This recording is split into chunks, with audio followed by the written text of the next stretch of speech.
السلام عليكم ورحمة الله، ازيكم حبايبي عاملين ايه؟ النهارده بقى هنعمل كيكة بطريقة سهلة وبسيطة وكلنا ان شاء الله هنعرف نعملها. معايا 4 بيضات، ومعايا كوب ونص كوباية ونص سكر، ومعايا كمان كيس فانيليا صغير، ومعايا كوباية الا ربع زيت.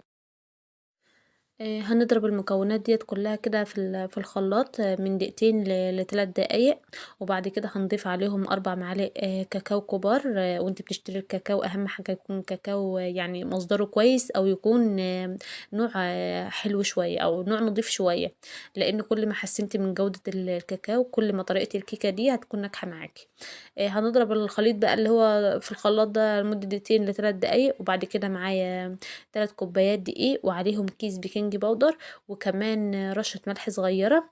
هنقلب الدقيق والملح والبيكنج باودر مع بعض، وبعد كده هنضيف مكونات الخلاط على الدقيق ده. الدقيق هيكون تقيل معانا يعني حبة حلوين كده. بس ما تقلقيش خالص، إحنا لسه كمان هنضيف كوباية لبن سخنة عليه. أهم حاجة وأنتِ بتقلبي الخليط يعني المستحب إنِك تقلبي في اتجاه واحد وكده، عشان ما تخرجيش الهوا اللي في الكيك وكده، اللي هو بعد ما ضربناه في الخلاط. المهم هنا بقى كنت باقلب المكونات أهوّة اللي أنا ضربتها في الخلاط على ال3 كوبايات دقيق والكيس بيكنج باودر ورشة الملح الصغيرة. هاقلّب كده كل الخليط ده مع بعضه. الخليط هيكون معايا تقيل كده زي ما أنتم شايفين. هاجيب بقى كمان كوباية حليب سخنة. الكوباية معيارها بمعيار المقادير اللي كانت قبل كده، اللي هي اللي عبّرتِ بيها السكر وعبّرتِ بيها الزيت وعبّرتِ بيها الدقيق. هي كوباية واحدة بنعبّر بيها كل المقادير ديّة عشان إيه، يكون المقدار بالضبط. هنا بقى كنت خلاص ضِفت الحليب السخن للكيكة. هاقلّب برضه بقى المكونات كلّها مع بعضها كده لحد لمّا تتجانس وكل الخليط يكون مع بعضه يعني وكده. معايا بقى كمان إيه، صينية مدهونة زيت كويس أوي. لازم تدهنيها زيت كويس أوي عشان الكيكة ما تلزقش في الصينية وكده. مش هنعفّرها بدقيق ولا حاجة، لأ كفاية بس الدهنة البسيطة الصغيرة دي. هتكون كويسة معانا، وهتكون إن شاء الله الكيكة يعني حلوة فيها وكده. هاجيب بقى الخليط اللي أنا خلاص خلّصته ده وهاضيفه على هاضيفه في قلب الصينية. هاضيفه زي ما أنتم شايفين كده كل المكونات بقى في الصينية الحلوة الجميلة اللي معانا ديّة، اللي بعد ما دهناها بسُقطة زيت صغيرة.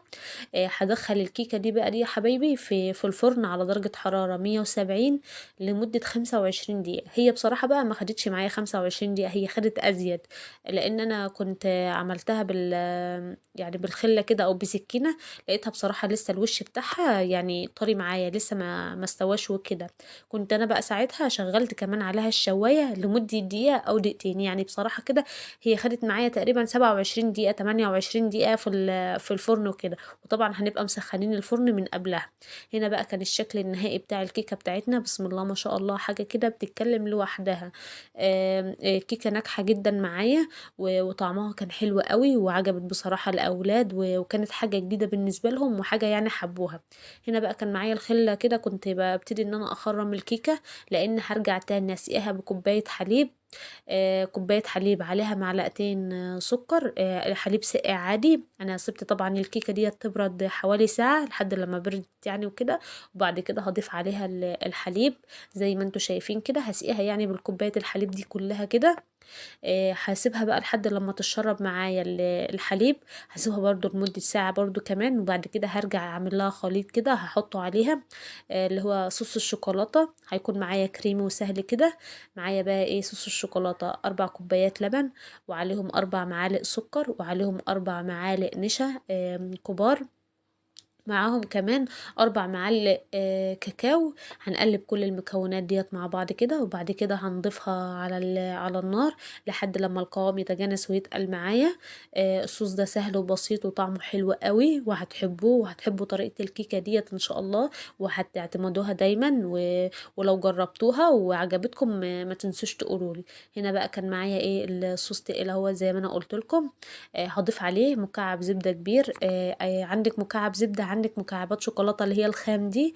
يعني ضيفي اللي أنتِ تحبيه. أنا بصراحة ما كانش متوفر معايا الشوكولاتة الخام، اللي كان متوفر معايا مكعب الزبدة اللي أنا حطيته ده. هنا بقى خلاص كده الخليط كان جاهز معايا بعد ما ضفت عليه الزبدة. هطلع بقى الكيكة بتاعتنا ديت من التلاجة وهضيف عليها صوص الشوكولاتة الجميل ده زي ما انتوا شايفين كده. بسم الله ما شاء الله، كان الصوص حلو قوي وكان قوامه كان تقيل معايا. هفرده بقى على الكيكة وكده، وبعد كده بقى هسيبه لمدة برضو ساعة لحد لما يبرد خالص، وبعد كده هطلعه من التلاجة.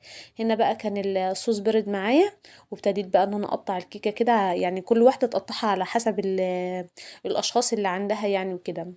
انا بقى حبيت ان انا اقطعها قطع صغيره كده عشان انا عندي اطفال وكده، فتبقى القطع على يعني على قد كل واحد فيهم وكده.